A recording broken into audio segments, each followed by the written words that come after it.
Hello and welcome to the People Performance Podcast with me, Tracy Roberts. And today we are joined by a special guest. Jo Barnes, lovely to see you. Hi, Tracy. Hi. How are you? I'm good, thank you. Yes. Good. Well, we're really interested to hear all about the life and trials and tribulations of Jo Barnes today. And Kay. For the benefit of our viewers and our listeners, what do you do and how did you get there? Oh, right. So that's a big question. Yeah, that's a big opener. So I'm the managing director of a company called the Sewell Group, and we're headquartered in Hull, but work across the country now, actually.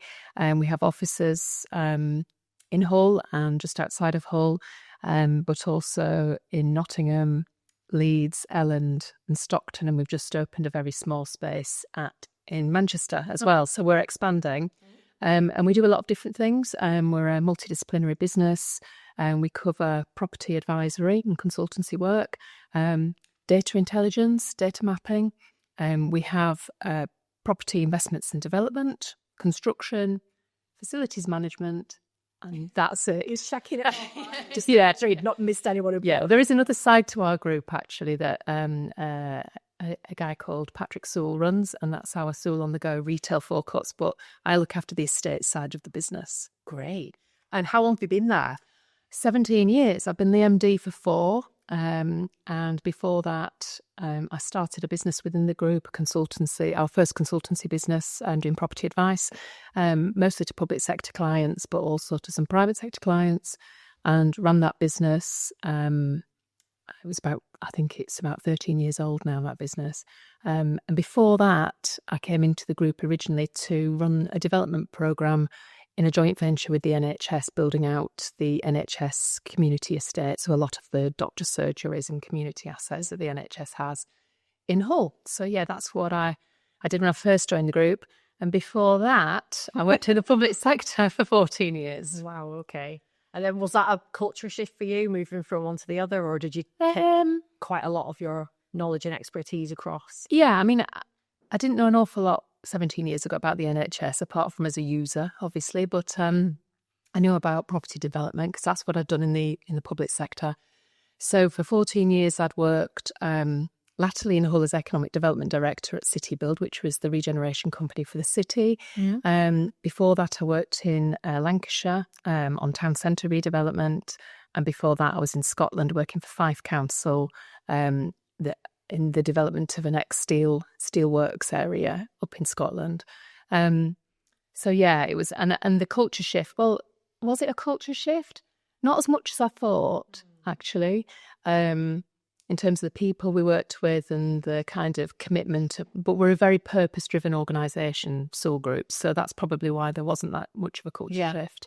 But it was liberating, actually, because I could actually get on and do things without necessarily having to go through lots of committees and boards. We just would decide to do things and we'd do them. So that was marvellous. And that happened.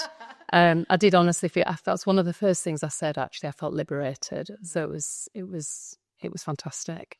And like, I guess in terms of your trajectory all the way up to where you are now, is it something that you had in mind from the minute that you kind of joined that organisation and thought, I'd really like to progress? Or is it something that actually, just as you've kind of got more engaged and I guess got more expertise under your belt, that you've gone, I think I can do this? Yeah, no, I didn't join thinking I was going to be MD of the group. At the time, it was Paul Sewell, who is still the majority shareholder of the group. He was the guy in that position. I didn't think I was going to take his job. But actually, over the years and the way that we work very collaboratively. So although I ran one of our new business streams basically and grew that now to be a major business stream for us, we've bought a couple of other businesses in the last couple of years around consultancy and we've merged them.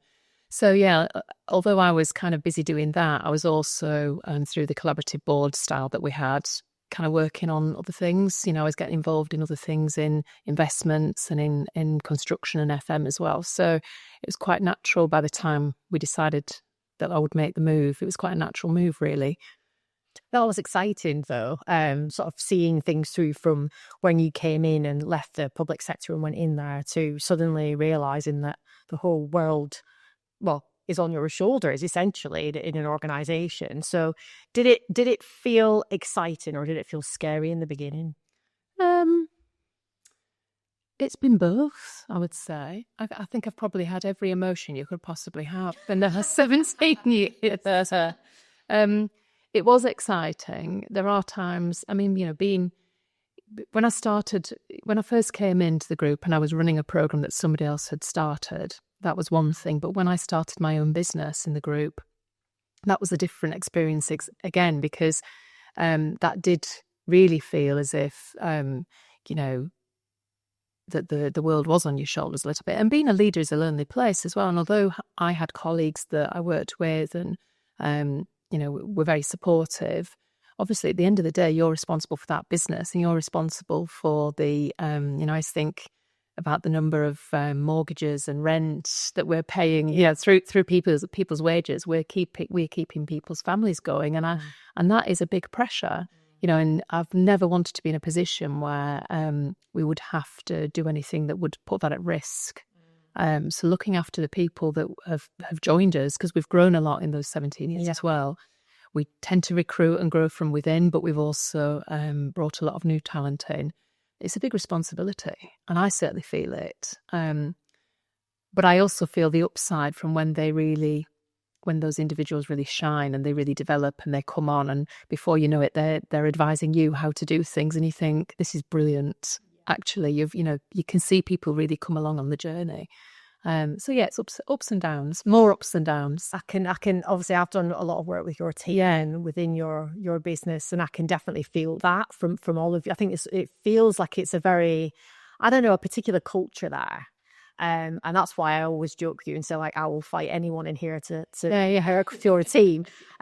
I don't know, like, I guess maybe what I was interested in is your summary of your culture, because you've had to, I guess, part of that was created before you existed and kind of came into this role, but you've played a big part in the shift in the last 4 years, 5 years. How would you, to someone on the outside, how would you describe your culture there?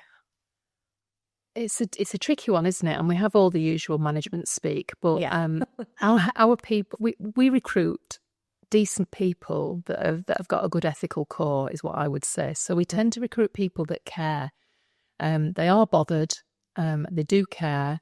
We have a saying in the group of do the right thing, and and we sort of say to people, ask for forgiveness, not for permission. So if you're in a situation with a customer or a member of staff or a supplier, do what feels right. And then, and I always get shouted at for this, but then go back and tell your manager what you've done. Yeah. Because if you felt it was the right thing to do, to look after them and to do something right in that moment, whether it was, a customer wasn't entirely 100% happy and we could do something to make it special for them, whether it was a supplier needed some support or help, whatever it was, do the right thing, and you'll never be castigated for that in the Sewell Group. You'll always be promoted and praised and supported, even when, and we've had quite a few instances of these over the years, you kind of go, yeah, that's brilliant, and then you think, God, how much is that going to cost? Well, that's what called failing well, isn't it? And but there's something about it is something about and that care extends to colleagues. What's been interesting is, as we've changed to an employee-owned organisation over the past couple of years, it's been an interesting journey. We didn't think we'd see a major shift in people's behaviour, and we haven't, it's fair to say. But there are some subtle signs of things changing ever so slightly, I would say. The one thing you've got to watch with an organisation that cares a lot about its people is that we don't go too soft. And that we keep this performance element right. And so although we do care heavily and we care a lot about our customers and our people, we still have to do well and we still have to perform. And, that is, sometimes we get the balance wrong and we go too far one way, and we have to just remind people that we do also have to make some money, or we can't afford to keep everybody employed, and we can't grow when we can't invest. So, a balancing act, isn't it? It is. companies often feel like it kind of moves in one direction or the other depending on how the business is performing. When you're doing well, do you kind of have a little bit more support, vice versa? But for you guys, you tend to have that balance just right. People are very clear on what's expected of them, and I've definitely experienced that when I've came and spoke to people. Is it the business plans they do every year? Yeah, they do. There's personal business plans, and we don't make any apologies. Actually, I mean, everybody has them. Every quarter we're appraising them, and that's from the most junior to the most senior. I appraise all the chief execs and MDs of our different businesses, and we have very fair and frank feedback, and not everybody can cope with it, and not everybody likes it, because it always amazes me when we have new people that join us. I can kind of expect it from younger people, but when we have older people that join us and they've never been appraised and they're in their 40s or 50s, and you think, how is that even possible that nobody's ever given you feedback? And it's probably held them back massively, because I found it tough coming from the public sector to get used to the level of feedback that we gave, because it's pretty brutal at times. But actually, it's made me much better at my job, much better. I couldn't have gone on to do what I'm doing now without all of that feedback. And it was coming from a good place. It felt brutal at the time, because nobody likes to be criticised, do they? Yeah. But it's very valuable stuff. And I know that it's quite unusual to get that level of honest feedback. People tend to go through the motions a little bit because nobody likes to be nasty. No, and I guess that's probably where you guys get it just right, because people have got high psychological safety. Yeah. They know that people care. You're assuming best intent. Yeah. And I guess in the organisations we work in where there's maybe not so much of that, then the feedback does come across as a lot more personal. And it should be personalised, but not personal. And I think I love the fact that your business plans link to the larger business goals. Yeah. So people can actually see a part they play. I think that's really clever. And I think most organisations, if they could make that connection with their employees, would probably get a better response. But I definitely think being able to give honest feedback is as part of being in a good team as well, isn't it? It is. And it doesn't, we have a churn of staff as well, so we're not sat here on 100% retention, because that would mean we were keeping hold of people that perhaps weren't at their best, or we weren't a good fit for either. I always think if you're somewhere between 85 and 90, you've probably nailed it. It means that people are moving on naturally. It means that people are moving on because they're encouraged to. Yeah. It means that people are moving on because there's no progression for them in the organisation as well. We lose some good people sometimes because we haven't got enough opportunities for everybody all at the same time, and timing can be tricky. But that's normal, that's natural. I moved around a bit before I was in my mid-30s, and I've had several jobs in the Sewell group, so it's not unusual for people to move around. But yeah, I think being performance-driven, and we are performance-driven, we don't make any apologies for that, but if people do work hard, we do look after them well. And those personal business plans, as you say, each of our company business plans for the different businesses are described. Every element is covered amongst the whole team across their personal business plans. I mean, it's a bit of an administrative kind of, I can imagine, headache at the end of the previous year, start of the new year. But we always get it nailed, and then we do a big convention where we just remind people what we're all here for, what we're doing, who's doing what our expectations are. And like I say, we do these town halls every quarter, as well as personal appraisals as well. So there's a visibility element there as well. And I guess what always stands out to me is that you guys are always in conversations with people in the organisation, whether it is an official kind of session around let's business plan, let's talk about EMs, or clarity around what's happening in the business. And I think that's super important. And it sort of links back into that appraisal bit that you mentioned there, where I'm not surprised actually by the amount of people who haven't been performance managed or appraised in their life, because I guess for a lot of people it's about, I was talking to one company last week that don't actually know if they're going to get their bonus or pass their appraisal until the day before Christmas or something really ridiculous like that. Gosh. And they get told whether or not they're getting their bonus the next day at the same appraisal meeting. And I think that's crazy, because how are we going to be able to go back through and coach or rectify anything that's been going on that year? And what do we think happens in the few weeks between? People aren't at their best, are they? No. You've got to get And there is a link between visibility of leadership and people feeling, psychologically safe and able to kind of be connected to the bigger goals. So I think that's key. It seems to work for you guys. Yeah, I mean, you've seen it. We have this director's charter that any of our top leaders sign up to, and we review it every year, and we re-sign up to it every year to remind ourselves.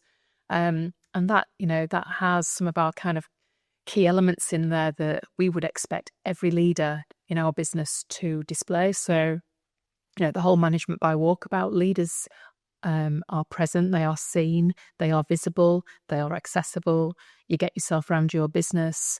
For some of our businesses where we have multiple sites, we have site offices on construction sites, we have different, we have cleaning teams dotted about, we have caretakers and facilities managers dotted about. You have to, as the leader of those businesses, you have to get out of the office, out of your cozy office and out and about, learn from them about what's working, what's not working, and regularly, and listen. Yeah. Don't just spout at them. Communication, communicate. You can't over communicate. I always think it's amazing how many times you say something before somebody says, oh, yeah, that's really interesting. And I think I've been saying it for a year, but that's fine. I've heard it in their life. You were ready to hear it today. That's good. That's all good. So yeah, and all of those sorts of things, and about, leaders having, you've got to put the business first. And we expect our leaders to put the business first, not themselves, not anybody else. You've got to put the business first before anything else. If we look after it, put your own oxygen mask on as a business. Of course, yeah. Look after the business and everything else will be okay. Because sometimes you do have these dilemmas where you're trying to work out, I've got so many stakeholders here, what do I do? It's tough, isn't it? But yeah, so we signed to this director's charter. It's very long-winded. I won't go through it all. But it's very good. I should. Yeah. Yeah, but it does. We connect with it. It focuses the mind. Every 12 months, we remind them, so this is what we signed up to. We all agreed. Anything we want to change. And I guess what's interesting about that is that every year things are shifting, and you'll be in flow or drudgery in whatever period, and that it looks different depending on where you're sat right now. So I guess it gives you an opportunity to think, I need to reconnect with this. And as my state of mind allowed me to be my best self within this charter recently. And I guess that level of honesty between you guys as senior leaders as well, that's important. But it's not just about being honest with the team, it's about you guys, right? It is. And, when you've had a good year, you also know when you've had a pretty shocking year. Absolutely. And it might be that on the surface, everything's been fine, everything's got done. And everybody else sort of, we had something recently. I think it was last year, Tracy, with you, and you'd said something about, do you feel you're at your best self? And you've asked people to score themselves. And I think I said something like 40% or something like that. And the rest of the team was shocked. I'm like, but I don't feel I've been absolutely knocking it out of the park. I feel like I've been doing my job, but have I been knocking it out of the park? I don't think so. And why? Well, I'd had a few things going on that meant that perhaps I had focus elsewhere. And the job was getting done. Probably external parties couldn't see it. Some of the team were like, well, I think you're just saying that to provoke a reaction because we think you're doing great. Well, yes, but I don't feel like I'm at my best self. Yeah. I feel like there's been times when I've been in that state of flow, and I don't feel like I was necessarily at the point you asked in that state of flow. Things were getting done, but it didn't feel as seamless as it sometimes does, And that's just a personal energy level thing. And, it's up and down, isn't it? And you know what you're capable of as well. And I think you're always going to underestimate how you show up to others and what you can give. And I think it's actually quite nice that your team can lean in there and say, actually, I'm giving you a little bit of a pick me up. Yeah. But I also think it's nice that you can be vulnerable in that moment and say, no, look, I can perform, but I'm not excelling in what I expected. But, and I guess that maybe... I think I can do more, is what I was probably saying, wasn't it? Yeah. But, so I think, and if you asked me now, it would be a different number again. Yeah, a higher number, don't worry. Good. Which is us 11%. 110% today. But I think, I hate that expression. I don't know why I hate it so much, but I really do. I think it's because I came from sport and it's like, you can't do that. But I think that's a really good thing to land on, because obviously we're talking about like your group and your peer hole, but that sort of senior leadership level, you've got to work so closely together a lot of the time. You've known each other a long time, a lot of you as well, haven't you? Yeah. And have you found We've that? got some new people that join us, and which I think is really important. But yeah, some of us have worked together. And how do you kind of navigate that? Because I'm just thinking of organisations I've been in where there's, I've maybe had a lot of people that are kind of leading functions for me, and it can be quite difficult to kind of give your time enough to everybody, if you like, and also be as honest as you can and be as observant as you need to be. How do you manage that side of things? Because that's probably trickier than just seeing what's going on around you in general, Oh, that's a good question. I think I do. I put my focus where I feel it's needed. So that might be because somebody's got a lot on their plate to deliver and they might need an extra pair of hands or a bit of support. It might be because somebody's having a tough time at home. Maybe just needs a bit of a bit of an arm around them on occasion. It might be that we're not doing as well as we should be doing, and I have to step in and intervene a little bit. And every year I've been MD, it's been a slightly different focus, but I have really watched as well as listened is probably. Yeah. I think I'm quite good at reading people, and particularly reading our people. We've got some great people, and they're very open as well. So we don't have many closed shops in our team. They are very open. But I do watch. I don't just listen. I'm mostly watching their body language, their behaviours, watching what they actually do rather than what they say, because that tells you a lot more, I think. So yeah, That's a great way to look at things. And I think at first I thought she's a bit creepy. Yeah. But then I thought, no, actually that makes perfect sense, because I guess it is down to, because we all do this, don't we? Oh no, I'm fine. Honestly, I'm fine. yes. I think, no, you're not fine. No, I can sense it in you. But I guess doesn't take it easiest to work out that you're not fine. No, but then I guess for people like you and I, that's second nature, because that's we're quite instinctual people and we're quite pick up on expressions, but we don't always see that as a superpower. And it is a superpower, actually, if that's the way you're wired, that you can sense those things, because I think a lot of leaders I speak to actually struggle with that side of stuff. Although we do ask people when we do our quarterly catch-ups, before I do anything, I say, please tell me, write me an email telling me how you think things have gone, what's gone well, what's gone less well, how you're feeling. And there's an element of self-reflection that we probably force with regularity. That's good. that comes out.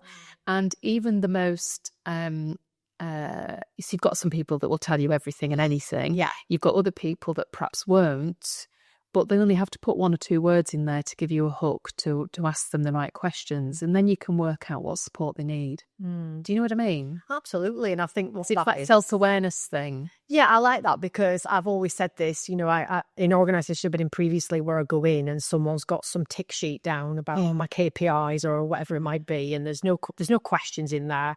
And for people who are curious like you and I, they'll go in and they'll probably write questions between it to go, right, how do I get to this point by asking these questions? For other people, just go down the tick sheet, and then actually when you leave, you feel like you've been transmitted to, so you don't feel like you've really told that person how you've been feeling, or you don't necessarily want to share why you've been struggling, or why you've had a great time. You don't have that experience, do you? Yeah, and it's a transferable stuff, isn't it? So like, I always think our business leaders have written their own business plan for the company. They've then written their own personal business plan. They've then overseen the writing of all the other business plans. They know what their KPIs are, and they know whether they're on target or not, right? Yeah. We also have all kinds of other management tools that show us whether they're on target or not. So I don't even talk about that stuff, really, unless somebody's so dramatically behind on something that it's a concern. Yeah. Or even so dramatically ahead that you wonder whether it was a soft target to start with. In which case we text it very quickly. So we then reforecast. But it's the conversation you have about the learning that's important, because there'll also be stuff that they can help their colleagues with because of how they've done something or faced a problem, or and that might be personal or it might be professional. And so it's that stuff I'm interested in, because like I say, it's lonely being a leader. So if there is actually somebody whose job it is to put the hand out and give you a hand, or put an arm around you and say, look, you're doing great, just keep going. It's okay, this happened to me, you'll feel like this, some days are really awful, some days are fantastic, this is normal. Don't feel that you're completely isolated, because you're not, because we're part of a group, we're part of a gang, we're a team. If you've hired good people who take responsibility and accountability seriously, then they will feel it, because they'll feel it. It's the nature of it. And if they've got the right environment, they'll therefore then be vulnerable as well, and be able, if they see vulnerability from you guys, they're definitely going to think, right, well, I should be vulnerable, and that's acceptable. And I think that's testament to culture, that, because in a lot of organizations that just does not exist. There's a lot of conversations not happening, and then therefore people aren't growing and being coached, as you said. So I guess maybe my last question on that is, what is like your indicator of the success in your culture? So if I was to just say to you, what's the one thing that tells you right now you're getting it right? Is it your percentage of turnover, or is it? Oh, that's irrelevant. Is it just a feeling? It is, and this is not going to be very helpful, is it? I know that, but it is a bit of a vibe, and it's the way it's when I always think it's not when the business leaders tell me something, it's when I'm out and about, because I get around all the sites and stuff from the different offices as well, and you hear about how they've approached a problem with a customer, or how and turned it into an opportunity to support them, or how they've supported a member of the team who's having a tough time of it for one reason or another, and it's that, and also this feeling of people are at it, they're working hard. You can tell when you go into an office whether people are at it or not. Oh yeah, into a building site, you can tell, and it's you don't have to look at the figures. The figures just reinforce what you've just seen. In my view, if you walk on into an office and you think, oh, it's not a lot going on, and which makes it really hard as well when you've got hybrid working, because I've got a bunch of people that are working from home more, and a lot of our staff can't, because they're, a gas engineer that's true, or a cleaner, and they have to be, or they're project managing a building site, they have to be physically there. But yeah, you from the volume of work, the sales, the vibe in the office or the site, whether people are on it. And it's that combination of being on it plus caring about their fellow team members, and bothering enough to we do this thing where we look at examples of great customer service. We had a chap called Jeff Ram came to speak to us last year, and the focus on our customers has been forever. It's been well before I joined. But Jeff Ram talked to us about thinking about our customers as celebrities. He was brilliant, honestly. If you've not seen him speak, he's worth every penny to see him speak. He's brilliant. And it really made our team think differently about, well, what would I do if Brad Pitt suddenly asked for something? Would it be something different to what I do if Joe Bloggs from down the street asked me? Probably. Well, that tells you something. So they're going through a big campaign now to really upgrade the customer experience, within reason, obviously. We've still got to do things in an affordable way, but a lot of it is about attention, it's about communication. It's not things that cost any money, we know this. So when they tell me more and more examples of that, and they show me stuff they've done, I think, oh, that's brilliant. Yeah, that's when you're proud to work here, isn't it? Yeah, because they're fully engaged, they want to make it better. And I think that probably leads on to what you just mentioned a little while ago around employee ownership, because I'm interested in that transition, because I know I came in to do some sessions quite early on in the journey, and I remember having some discussions and deliberating, what's changed for you as an individual, and half the room were kind of like, well, nothing, I'm still cracking on and working hard, I still love my job, and the other half were like, no, it does make me see things differently, because actually it's my responsibility, and it always was your responsibility, but they now really feel connected to that. What have you seen shift, or what are you seeing shifting? Because it really sounds like it's a wise move given your culture as well. Well, we it was Paul wanted to go down this route. He looked at a number of different he's been thinking about succession and what happens if he's not in the business anymore. Paul's in his 70s now, and he's just been preparing for the future, basically. But he's always had this thing that people that own the business should work in the business. It doesn't like the idea of external shareholders that just rock up for a shareholder meeting to collect their money and have no real interest in what goes on. He's always felt the same. when he joined the business, all those years ago, he came in and worked alongside Dennis Sewell, and then he got 25% shares eventually. And when he got his 25%, he felt like he owned the business. And I must admit, I know exactly what he means, because when I started my business called Shared Agenda, we've now merged it with another business to grow it nationally, although the team tell me it's globally, not nationally. So we've I had a small shareholding in that business, and I know exactly what he means. Although it's this accountability, this responsibility thing, but it's also this ownership that perhaps breeds that. Now, when so 2 years ago, he moved 25% of his shares into a trust for the staff. Again, that was what he started with in the business, and his intention is that will grow over time. And it's been, some businesses, when they go to employee ownership, they go through what they call a whoosh effect, where people suddenly get it and start working twice as hard, and all the rest of it. We didn't have that. I don't think we had that. I think we had a bit of, what's all this? Well, it feels a bit strange. What's this all about? And all we were asking them to do really was to recognise that they had what we call the 4 R's. They had rights and rewards now that perhaps didn't have before, but they also have risks and responsibilities that they perhaps didn't have before. And we're trying to get the whole team, so in the estate side of the business, that's the part of the business that's gone part employee owned. The retail side of the business hasn't, because Patrick's a lot younger than Paul. He owns the majority of that business. But, if on the estate side, we've got 297 people today, I think. I only know because I was corrected last week when I said 294. So, did there 3 people walk in the office to say, "What about us?" Well, it goes up and down, doesn't it? But so we have 297 people, and they are all business owners. It's not a direct share model; it's an indirect share model. And over time, the trust on their behalf will own more shares. So, you have a responsibility to think like a business owner, not just to think like an employee. You get rewarded in your package for that. You get salary, you get a bonus potentially as well. You get all sorts of other bits and pieces, benefits and things. But the one thing that the ownership gives you is a stake as a business owner, which means, even if we make money one year, we may not pay it out because we might be investing the following year. As a co-owner in our business, though, we paid our first profit share out to the staff, which is the equivalent of a dividend. We paid the first profit share out last summer.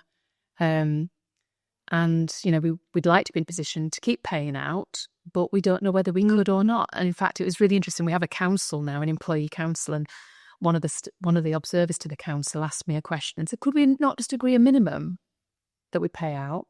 And I said, no, I'm afraid we can't, because the answer might be a big fat 0 if we are in investing mode or we're losing money, because that's acting like a business owner, isn't it? You get your package anyway, you get your remuneration package anyway. This is different to that. If we can, we'd love to share the profit, but if there is no profit to share or we need to reinvest it, that's the decision that we'll be making. So it is driving people to be less wasteful, I would say. Well, that's no bad thing. People are spending less on things. People are being a bit more thoughtful about keeping the co-owner pound in the co-owner bank. Which I heard it a couple of times. Last time I came, someone said that. They said, don't be printing any more of those. We don't colour. And I know it's silly, but it matters, doesn't it? These symbols, it might be each individual saves a few quid a week, but it all adds up. And actually, it's a mindset thing. Would you spend it if it was your money? Or actually, is it a bit wasteful?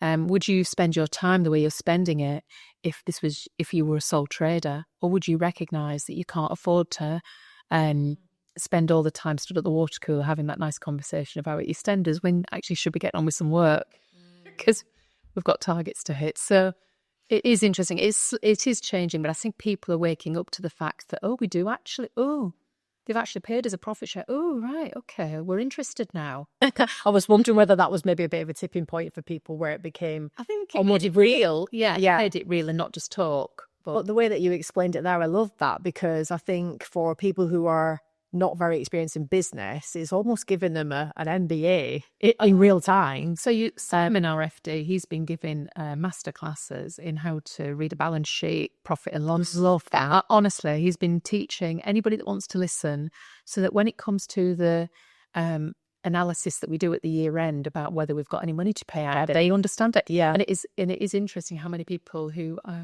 would never have thought would be interested, suddenly interested in numbers. It's very funny. I was just thinking that. I was thinking how brilliant is that? Because a lot of us go through, and I mean, I've only really worked in 2 businesses where I've not been led by the narrative of central office, if you like, and you've got a P&L that's part of, I don't know, in some companies, 50 P&Ls, and you're just one small piece, so you control this piece and you don't have any say on the big picture. So I'm just thinking, like, for a lot of people going into organisations, going up through leadership, I've had leaders come for a job with me who've never had a P&L or never had that experience. They've managed for years. Yeah. Just like they've never a budget. Yeah, they've never had anything to really go on. So the experience that some of the guys you've got in your company are going to have is they're just going to get all that knowledge. And not just growth. So, they see the full. Okay. So we have our monthly financial reports for the group and for all the different businesses, and they're open. Anybody who wants to see them can see them. They'll see what's up, what's down. They'll see the detail of sales. They'll see cash collection. They'll see it all. But we've always done that, and we're doing it all transparency, isn't it? Yeah, we're doing it more because we do it. It's now we give it to the council and it's there. But we always used to do it at least twice a year. We'd go through detail of the breakdown of numbers, but now we do it a lot more. So it's giving people in a timely way information they can do something with. Yeah. So they can see, all right, no, we need to get sales up, or I need to get that work out the door faster. I'm taking too long. Sure. I love that. And it's accountability. But I was also thinking, how could it positively affect you guys in terms of innovation? Are people more likely now to think, I need to think of another way to do this, or I've got a great idea and I actually do want to go and sit in front of someone and discuss it with them? Yeah. I wonder if there will be a correlation. We're having those things. Yeah. So there's, I know a lot of businesses are going through this whole AI sort of, the impact of AI, good, bad, evil, and whatever. And it is interesting, I'm seeing it particularly with the under 30s that are trying to find ways for us to cut out the repetitive work. We have people that understand this stuff in the business now with our data intelligence team. So that people are coming up with all sorts of ideas that cut out the repetitive, monotonous, leaving more time for thinking. Yes. And I guess appraisal and assessment of the facts once you've established the facts, rather than just in collection of the facts. So there's a lot of things going on like that. And we have targets in our business plans for, efficiencies and all that kind of stuff. So, yeah, and a lot of that will be through innovation in different approaches to how we approach things, really. But so one thing that you've definitely become acclimatized to from your story so far is change. Yeah. Yeah. You're good at change, right? I like change, yeah. I don't like monotony. No. And do you think that's part of the reason that you kind of are so happy in your role and enjoying your job so much, is that actually waking up and every day's a little bit different? Yeah. It's actually a good thing for you. Yeah, variety is great for me. I love variety. I love freedom. I don't like being told what to do. So I would have never guessed that. But equally, I don't like micromanaging other people either. I think I had it done to me a few times when I was a lot younger, and I found it the biggest turn off for good attitude that you could possibly have. And I just think if you get into the point where you're being micromanaged, it's time to leave. So I don't do it with other people. When I've had to do it, it's usually not for very positive reasons, and there's usually a reason why they're not, necessarily with us now. But yeah, I don't like doing it.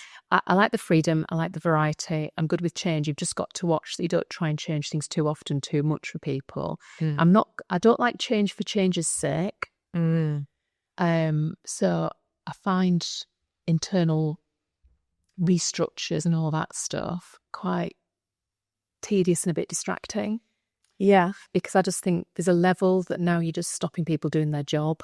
You know, you're just distracting people and giving them something else to worry about, when actually does it matter that much that we're not exactly tidy? Yeah. Probably doesn't. It can change over time. It doesn't all need to be done by next week. But in terms of new opportunities, we are quite an entrepreneurial company, so keeping our eyes peeled for new things that might add value to our proposition for customers, or might make it more interesting to attract great talent or whatever. I'm all for that.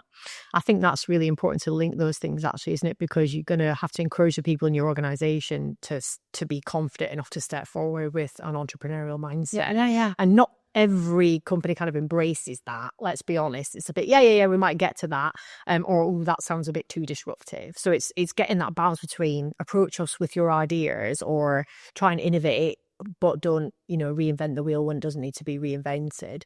But I guess the other side of that is that as environments move and shift and morph, you want people to be able to think for themselves a little bit. As you said in the beginning, it's like an empowerment element, isn't it? It also means that you don't have to be stepping in all the time to make the big decisions. Well, if you do, it's not your culture, is it, to be that way? Because the culture should be how everybody behaves when you're not there. That is true. So you want them to be able to be, work off their own initiative and self-starters. That's what every business wants, surely. Well, that's what they say. I find that people say, it's kind of that advert. I don't know if you've ever seen some of these memes on LinkedIn about what people say and then what they actually says self-starter, but it says you won't get an induction. It's perfect. But I think it's actually been truly. I think the difficulty is, because I find this. It's really interesting because a lot of people come straight to me. They bypass their business leader and come straight to me with their ideas. I've got another good idea. It's a good sign that you're approachable. Yeah. But not what you really want when you're trying to manage your time. Yeah. Yeah, but I don't mind it. I think it's great that people are trying to do something positive for the company. And now, not every idea I get is a good idea. So then, talking to people about why it's a great idea, if maybe needs a bit more work, or maybe have you thought about this, and actually it might be theoretically a great idea but completely undeliverable. So again, having those conversations with people that doesn't undermine them and stop them from making another suggestion to you another time or improving their idea, because you don't want to do that, because actually words are very powerful, aren't they? And if you're told, oh, what have you come to me with this for, whatever it is, that could completely stop that person from ever suggesting anything remotely interesting ever again. And the best idea that the company was ever going to have might be number 4 on their list and they haven't got to it yet. Agreed, yeah. And also then, but there are some people built that way. If they're built my way, they'd be saying, I'll show you. And they'll go and work it up and make it an absolute, banger or an epic failure, one or the other. But they will be determined. They will own it. They'll be determined to show you that it worked, or a hybrid of it worked. And we have those people in the business as well, so they'll come back with 3 or 4 versions later and it'll be good. But, but it's about keeping their motivation. Yeah. You want them to be. But without wasting time. Yeah. Because you don't want them wasting time. That's most either, isn't it? Because you want the innovation, you want the ideas, but we've got to do BAU as well. Yeah, it's always like a tricky thing to kind of to get right, really. And I just wanted to allude to something you said there, because you said, with my state of mind, I would just say, I'll show you. And I think something I'd really like to land on is your journey through leadership. And as a female leader, and a good example for a lot of people, I would definitely say, for a lot, but not for everybody. And what's that road been like for you? Would you say it's been, if you could kind of summarize it in a couple of words? I think for some people the words are quite interesting in terms of how they'd explain it. I'd say mine was a wiggly line. That's how I'd describe it. But I don't know, other people have got different perceptions of how their journey's felt. I've felt that, it's funny because I don't feel like this now, but I felt for a long time, and I don't know if this was because of my background or because of the people I worked with, and I'm talking public sector as well as private sector. or the industry I worked in, which, let's be honest, property is mostly men. Yeah. It is. And I like working with men. I've always liked working with men, but I do find that working completely with men is hard work, because I think it's just, you are other than if you're just completely with men. But also, the social side of it is dampened down. If it's completely with women, I find that hard work, because I think it becomes much more emotional in some ways. And I think it's great to have a balance, because then you get the best of both. And then you get you get this merging of skills and qualities and behaviours that actually leads to a really nice place to work. So I always think it's about a balance, and I don't think I think anywhere that's, it's the same probably with diversity in some ways. Anything that's mostly just one thing is probably going to be a bit limited, and you don't get the different points of view and aspects and challenge that you get from a more, mixed age range, gender, whatever. You get all sorts. I get all sorts of random ideas from some of the young people, and I think, why are you thinking that? And it triggers you at first. Think, God, that's such a stupid idea, and then you think, actually, they've got a really good point. When I actually just pause and reflect on it, and you probably do have a 5-generational workplace. Yeah, so there is, don't you? Yeah. We have trainees joining us at 16, 17. We have work experience at school age, and we have people that work with us until they're 70. So, and I don't think we've got anybody currently older than 70, but you certainly have people around that age. That's a wide range, though, and you've definitely Pots and Pauls, obviously. Yeah. Pauls. Let's not forget the name, man. But I guess it's a good thing that you point out there. That's, for some of us, we've not known any different, apart from to be like the only one females in the organisation. It felt like a battle. It did feel like a bit of a battle, probably for the first 20 years. Which is a long time. Yeah. It felt like I had to always be, and again, this is probably because I was in, I was essentially, and let's be honest, you're competing against other people, aren't you? Unless you do your own thing, but then you're competing against a market. But I was competing against other people, and it did feel a little bit like a battle, where I had to work longer hours, I had to work harder, right? I had 2 small children, and I wasn't almost, when I'm just thinking preschool days, because when I came to Sewell, that's the one thing that did change, actually, that when I moved from, and times were changing as well. I was in my mid-30s with 2 young boys, so 2008, so they would have been 6 and 4. And I had more freedom to do school run once a week, backwards and forwards, which I'd never had. I'd always had to rely on childcare and all of that. So I felt it was a bit of a battle. But some of that was self-induced, because, where I came from was, think sort of Coronation Street. So I've obviously had this kind of, I'm only going to get on under my own steam. I did it through going to university and getting on and getting some good breaks with some good bosses. And once people believe in you, it's a lot easier, isn't it? And I think that was fine for me, but I was very aware that, particularly in property, a lot of the people that I was working with didn't come from backgrounds like that. So you always have this kind of I'm a good enough kind of chip. Northern chip on your shoulder. I will say northern greasy chip on my shoulder. But yeah, I think but then things have changed a bit. And I think as I've got older as well, I pause and reflect a bit more and wonder about how much of that is my bias about some of the people I've worked with, not just their bias about me. It's a good take. I'm being kind. I'm choosing to be kind about this, because I can see that equally my judgment about, reflecting on some of the people I've dealt with who I didn't particularly care for along the way. Not people within the group or within the employees I work with, but other people that I came across in business. That's partly me as much as them, I think. So, I've kind of got a bit more, just pause and reflect a bit before rushing to judgment. And it's always easier to say, isn't it, once you get the job that you want, that you feel a bit more relaxed about it.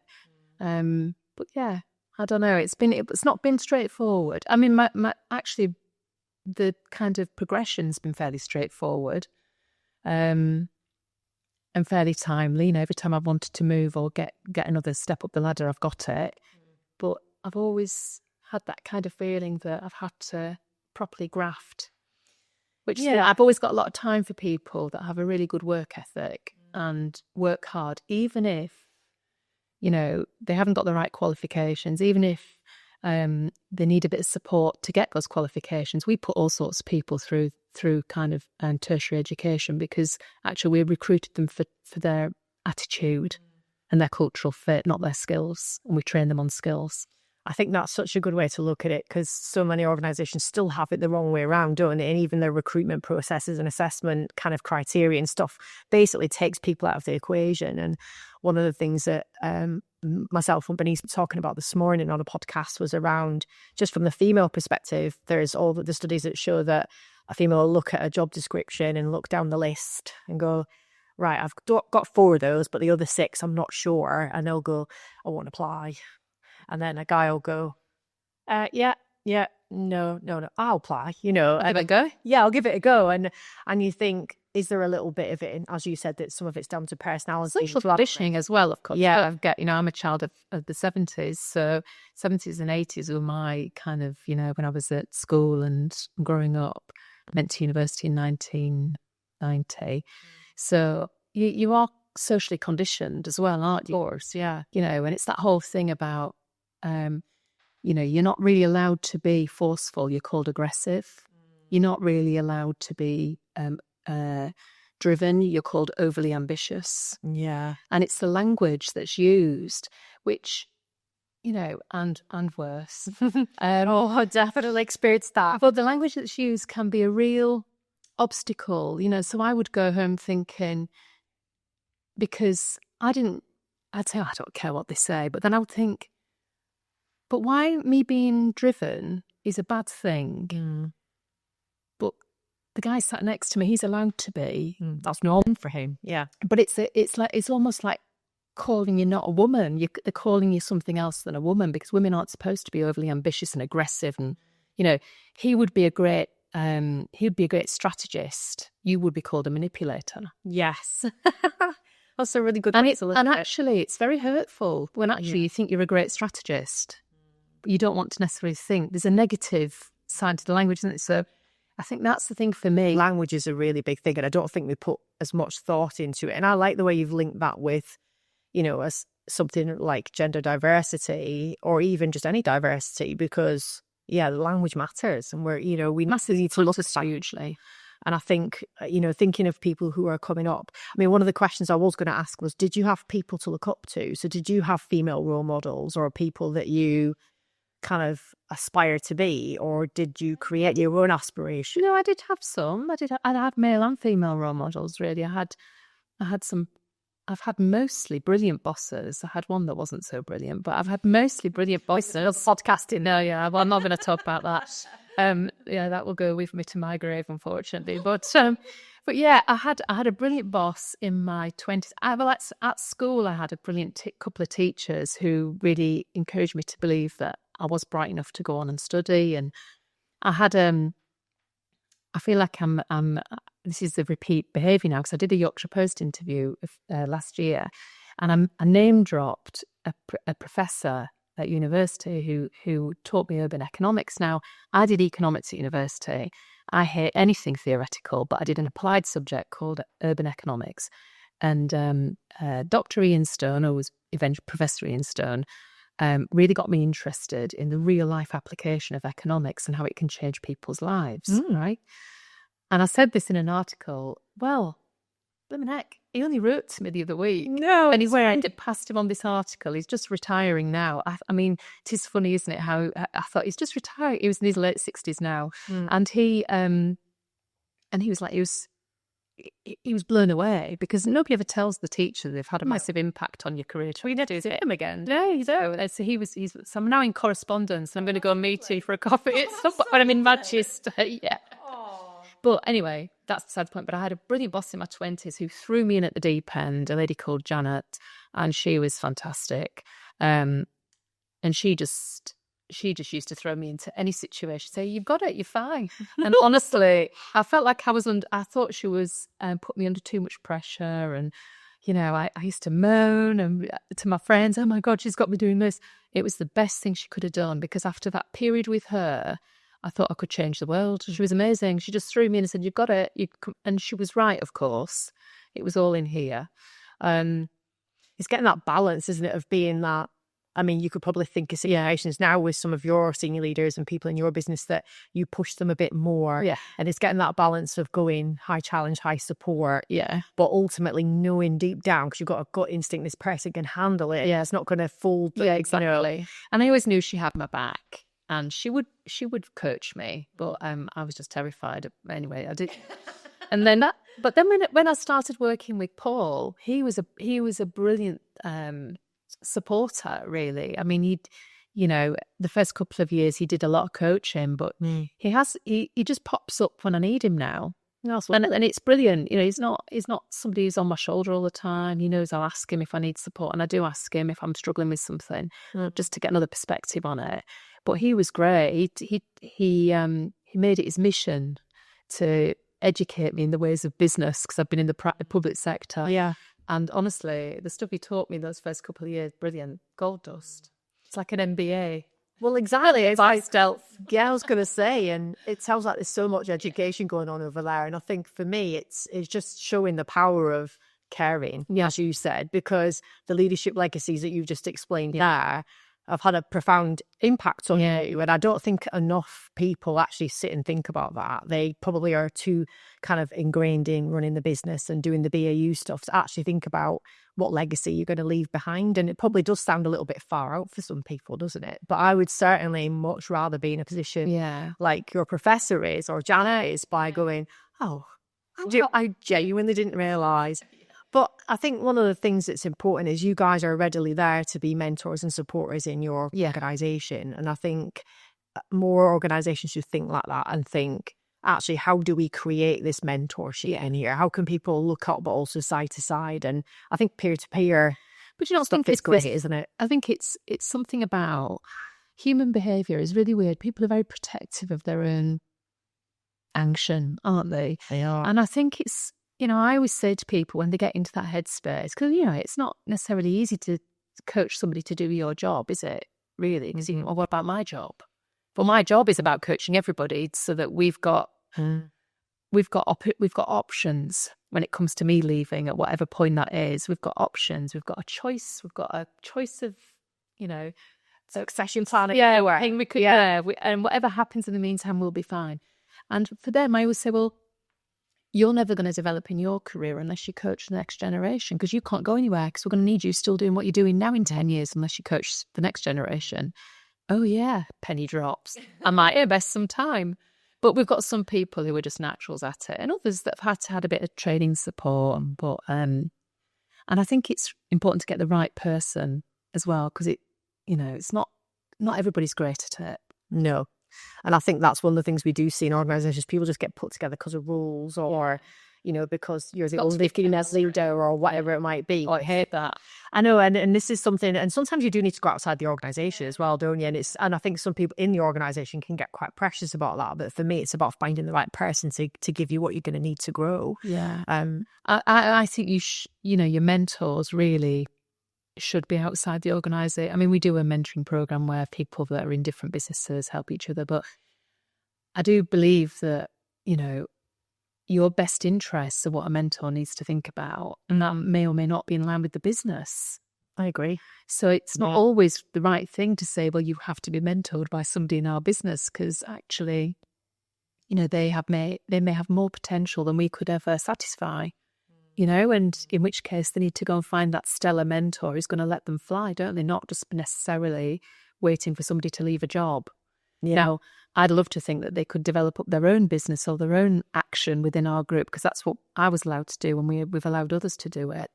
But, there may be opportunities for them elsewhere too. So you've got to be a bit open-minded about it, and we will lose talent along the way, but hopefully we'll gain just as much. Absolutely. Okay, so if we're going to summarise what's coming for you in the next 12 months, what's exciting you? Well, this is we've made some changes in the last 12 months with our businesses. We've merged some businesses. We've put people into positions. to that I feel are, and we've got some brilliant people who are really ready to start. They're ready for me to start to let go a little bit. Everyone's at a slightly different stage, but the first 4 years we've had an awful lot to do on looking within the business, and so for this year I'm looking more outside the business because I don't expect to be needed quite as much because of the people we've brought in, or we've supported, or they've grown with us in through the group. So that's exciting. Yeah, different lens. Clearly, it's quite hard because obviously but it is the stuff I like doing. It is going out, being more front facing, talking to customers, talking to the big wide world out there, seeing what other opportunities are out there. I like doing that stuff. I haven't been able to do an awful lot in the last few years because we've been doing lots of sorting and tidying, and we've been buying businesses and then another one, and you've got to merge them all in, and then we've got employee owned. So there's been a lot of internal housekeeping to do. But yeah, I expect to spend less time inside, touch wood, and more, unless something goes wrong, and then more outside. And we've got some brilliant leaders, so I'm sure they'll allow me to do that this year. And your people have got an outstanding leader as well. So thank you so much for sharing all your experience with us today. I'm still looking forward to coming and working with you guys more in the coming months and years. But yeah, we really appreciate you coming in. And my pleasure. Hopefully we'll get to speak to you again at some point in the future and see how that outside view appeared to you for this next 12 months. Thank you everyone for tuning into the People Performance Podcast.